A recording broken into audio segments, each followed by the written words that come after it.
Hello, good morning students. Welcome to RPDM Academy. Hope you people are doing well and great.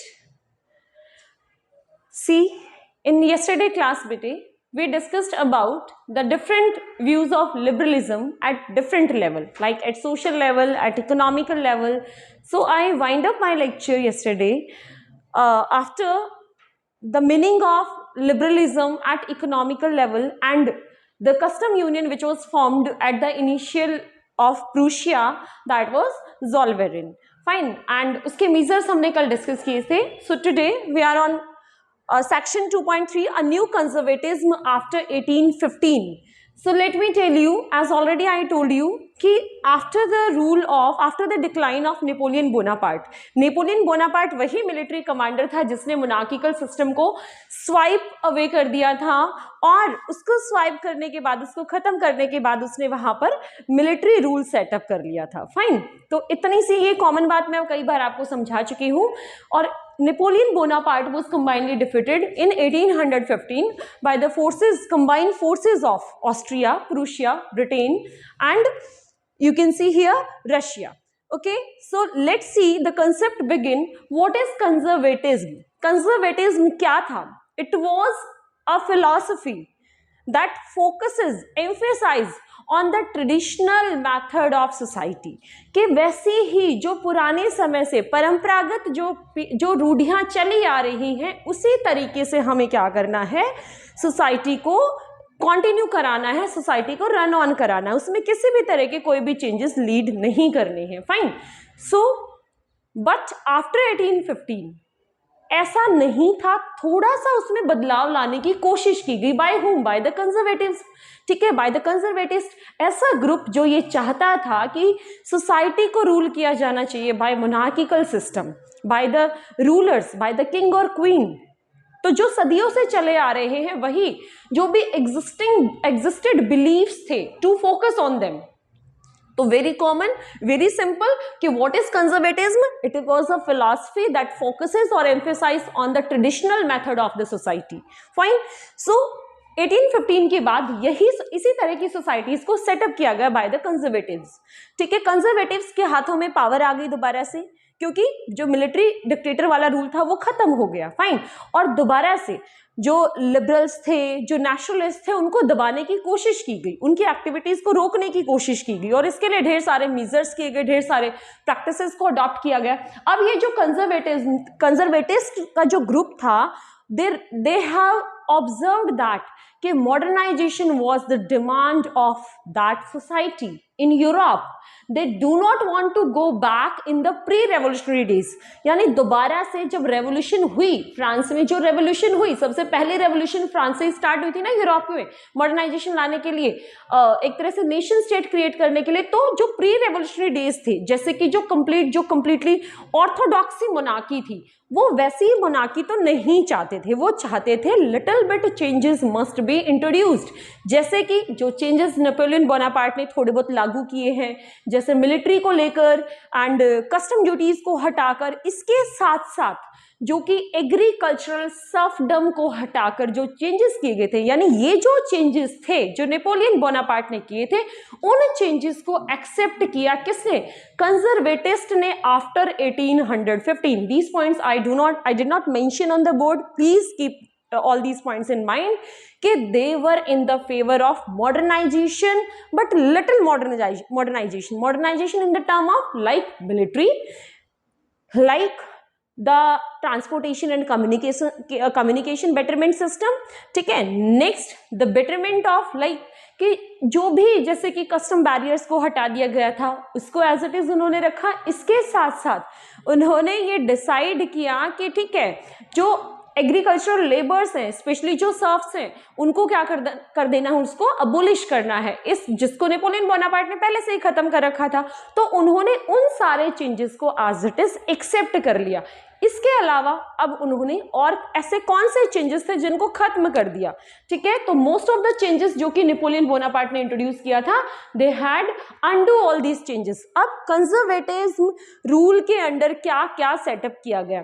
एक treaty हुई बेटा vena में, Europe में ही treaty of vena lead की गई 1815 में, जिसके अंडर क्या थी ये ट्रीटी ऑफ वेना? कि आफ्टर डिफीटिंग नेपोलियन बोनापार्ट कि जो भी कंबाइंड फोर्सेस थी, जैसे कि कौन कौन सी, Austria, Prussia, Britain and Russia, they met in Vienna, Vienna में मिले किस चीज के लिए? To decide the future of Europe, Europe के फ्यूचर को डिसाइड करने के लिए। And that meeting that was known as congress, that congress was hosted by whom? By Austrian chancellor, जो ऑस्ट्रियन सेक्रेटरी थे ऑस्ट्रिया के, ड्यूक मेटरनिच ने इसको क्या किया? होस्ट किया, डेलीगेट्स को लीड किया, होस्ट किया इस मीटिंग को। So the congress was hosted by whom? By Austrian chancellor duke Metternich. Fine, under treaty of Vienna है बेटा ये। ट्रीटी ऑफ वेना की क्या थी? कैरेक्टरिस्टिक्स थी आप कह सकते हैं। एंड इसके साथ साथ इसका मेन मकसद क्या था? The main aim of these forces और this congress to undo the changes of Napoleon Bonaparte in the area which was conquered by him. ठीक है, फ्रांस को फिर से क्या कर दिया? लिमिटाइज कर दिया, उसी इतना ही फ्रांस बना दिया जो कि बिफोर नेपोलियन बोनापार्ट था अंडर लुइस 16। फाइन, अब उसने और क्या किया इन लोगों ने ट्रीटी ऑफ वेना के अंडर? और क्या हुआ कि जो फ्रांस में दोबारा से जो लुइस 16 थे, कौन सी डायनेस्टी से बिलोंग करते थे? बोरबॉन डायनेस्टी से बिलोंग करते थे। तो again in France restore bourbon dynasty, दोबारा से बोरबॉन डायनेस्टी के ही किंग को क्या कर दिया? असेंड कर दिया बेटा, उन्हें ही एक मोनार्क बना दिया। फाइन, इसके साथ साथ a series of states imposed on France border in order to stop the future expansion of France, कि दोबारा फ्रांस में इस तरह की रेवोल्यूशनरी स्पार्क ना हो, इस तरह की रेवोल्यूशनरी चिंगारी ना भड़के और फ्रांस फिर से अपना एक्सपेंशन ना कर सके। To stop the future expansion of France, अब series of states was imposed on the France border. अब क्या क्या किया गया? फ्रांस को कार्व्ड आउट कर दिया, फ्रांस को चारों ओर से घेर लिया गया, सराउंड किया गया। अब उसमें किसको क्या पार्ट मिला? इन कंबाइंड फोर्सेस को किसको क्या पार्ट मिला? See, France was carved out has on the north border, France के नॉर्थ बॉर्डर पर who got the territory? Netherland, ठीक है, including Belgium part as well. तो Netherland got the territory in the northern part of France, whereas इसके south में Piedmont of Alps reason जो था south में, फ्रांस के साउथ में, जिनोआ को बेटा क्या दे दिया गया? अपॉर्चुनिटी मिली, वहां पर जिनोआ को एक तरह से ऑक्यूपाई कर दिया गया।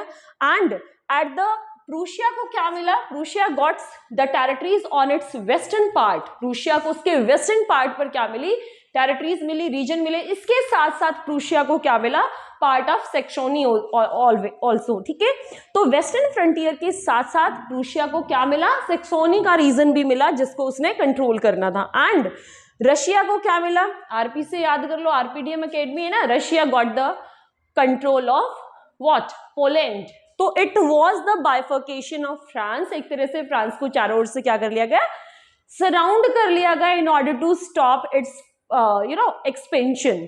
ठीक है, इसके साथ साथ और क्या किया बेटा? इन मोनार्क्स ने, इन कंजर्वेटिस्ट ने जर्मन कॉन्फेडरेशन जो 39 स्टेट की कॉन्फेडरेशन थी, 39 स्टेट्स की एक एसोसिएशन थी बेटा, दैट वर लेफ्ट अनटच्ड, उसमें किसी तरह के कोई बदलाव नहीं किए। जो नेपोलियन बोनापार्ट ने जो मेजर्स लागू किए थे उनको एज इट इज यहाँ पर फॉलो करके रखा। अब बात करते हैं कि ठीक है, ये सारी चीजें तो हुई, ट्रीटी ऑफ वेना के अंडर हुई, फ्रांस को एक तरह से दोबारा से वहां पर मोनार्की को रिस्टोर कर दिया। एंड इन कंजर्वेटिव जो कंजर्वेटिस्ट थे, इन्होंने क्या किया बेटा? इन रूढ़िवादियों ने क्या किया? कुछ मॉडर्नाइजेशन को अडॉप्ट कर लिया। They do not want to return at the pre revolutionary days, वो नहीं चाहते थे कि दोबारा, क्योंकि उन्हें पता था in order to strengthen monarchy को स्ट्रेंथन करने के लिए, that was the demand of, ठीक है, एट दैट टाइम और कंटेम्प्रेरी पीरियड, कि टू लीड मॉडर्नाइजेशन, जैसे कि स्ट्रॉन्ग आर्मी रखना। फाइन, स्ट्रॉन्ग आर्मी होगी तो मोनार्की को क्या मिलेगी? प्रोटेक्शन मिलेगी। They have understood the importance of all these things. Fine, तो that's why they lead little bit modernisation in monarchical system as well. And अब ट्रीटी ऑफ वेना जो हुई, उसके रिजल्ट क्या निकले? इस कंजर्वेटिव रेजीम के रिजल्ट क्या निकले? ये कंजर्वेटिस्ट किसी भी हाल में नहीं चाहते थे कि मोनार्की के ऊपर कोई क्वेश्चन रेज किया जाए, किसी भी हाल में नहीं चाहते थे। अब जो भी जब लिबरल्स को ये पता चला और नेशनलिस्ट को ये पता चला कि हाँ दोबारा से अब कंजर्वेटिव्स का रूल सेटअप हो गया, तो what did they do, they had started to be underground, कि जब भी पुलिस किसी चोरों के पीछे भागती है तो अंडरग्राउंड हो जाते हैं ना। तो ऐसा ही मोनार्कीज के लिए, मोनार्क्स के लिए तो जो लिबरल्स थे वो क्या थे भाई, ऑब्वियसली कल्प्रिट थे वो, ठीक है। तो अब कंजर्वेटिव रिजीम के रिजल्ट क्या निकले, इससे क्या हुआ, एक तो मोनार्की को रिस्टोर कर दिया, सबसे पहली बात तो उन्होंने। सेकेंड जो चेंज किया उन्होंने क्या किया, सेटअप व्हाट, ऑटोक्रेटिक गवर्नमेंट्स, यानी कि अरिस्टोक्रेसी, मोनार्की वाज सेटअप, ठीक है। And what else they did, they had started to punish the critics, जिसने भी मोनार्क के ऊपर क्वेश्चन रेज करने की कोशिश की, they did not bear that, उन्होंने उस चीज को बियर नहीं किया। And the critics were punished, जो भी क्रिटिसाइज कर रहा था मोनार्क्स को उनको पनिश किया गया, ठीक है। नेक्स्ट क्या किया, दे had started censorship. Censorship already I told you बेटा जी कि censorship gives authority, huge authority to the government in order to curb the activities, stop the activities.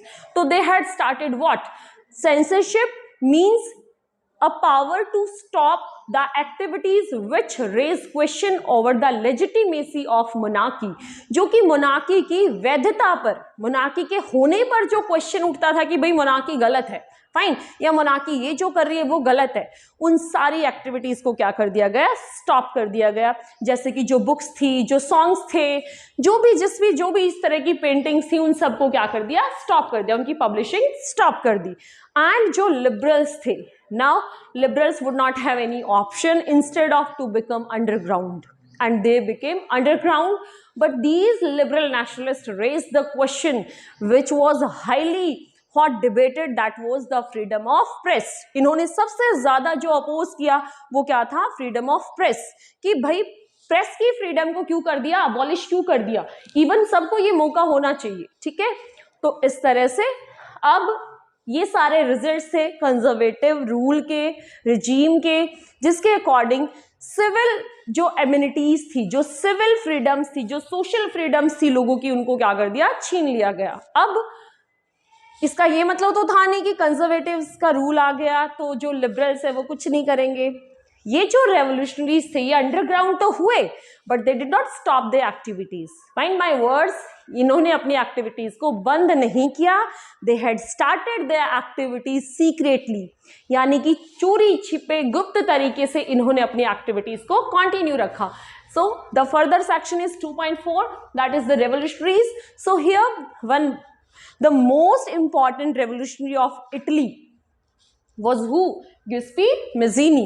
So Giuseppe Mazzini was born, little introduction about him. He was born in Cerna in 1807, and at the age of 24 he was exiled from Europe in order to, because he attempt a revolutionary activity there in Liguria. उन्होंने 1831 में उन्हें exile कर दिया because he attempted a revolution in Liguria. उन्हें वहां से exile कर दिया by the monarchs. फिर उसके बाद he did not stop his activities. इससे पहले ही वो जुड़ चुके थे किससे, सीक्रेट सोसाइटीज से, जो लिबरल्स की सीक्रेट सोसाइटीज थी, जो रेवोल्यूशनरीज की सीक्रेट सोसाइटीज थी, जिनका मेन मोटो ही क्या था, to swipe monarchs and to form the nation states, ठीक है। सो बेटा जी अर्ली जब उन्होंने अपनी 2 सीक्रेट सोसाइटी बनाई, इससे पहले earlier he was the part of secret society of Carbonari, ठीक है। कौन से सीक्रेट सोसाइटी का पार्ट थे, कार्बोनरी का पार्ट थे, जो कि साउथ इटली की सीक्रेट सोसाइटी थी। And he himself also formed 2 secret societies, young Italy and young Europe. जो यंग इटली सीक्रेट सोसाइटी बनाई उन्होंने, वो कहाँ बनाई, मर्साई में बनाई, जो कि फ्रांस का ही पार्ट था। और जो यंग यूरोप जो सीक्रेट सोसाइटी बनाई वो बर्न में बनाई, जो किसका पार्ट था, स्विट्जरलैंड का पार्ट था, ठीक है। तो ये जो सीक्रेट सोसाइटी थी, they main aim was to fight against monarchical system and to set up what, the nation state. तो इस तरीके से जो कैन से कि जो गिउसेppe मैज़िनी थे, he played an important role in the unification of Italy, and he stated that this land is created by God and this could be ruled by its natural people, कि जो native people है यहाँ के वही इसको क्या करे, rule करे। और उन्हीं के मॉडल पर फिर अलग अलग जगह पर, जैसे फ्रांस में, पोलैंड में, प्रूशिया में, जर्मनी में बहुत सारी सीक्रेट सोसाइटीज़ बनी, बहुत सारे रेवोल्यूशनरीज ने अपनी अपनी सीक्रेट सोसाइटीज़ बनाई in order to swipe monarchical system and to set up what, nation states. ठीक है, so today till here, further we will discuss about the problems of the revolutionaries as well, and till during the time period between 1830 to 1848. This journey was not easy for them. Thank you so much. Have a good day.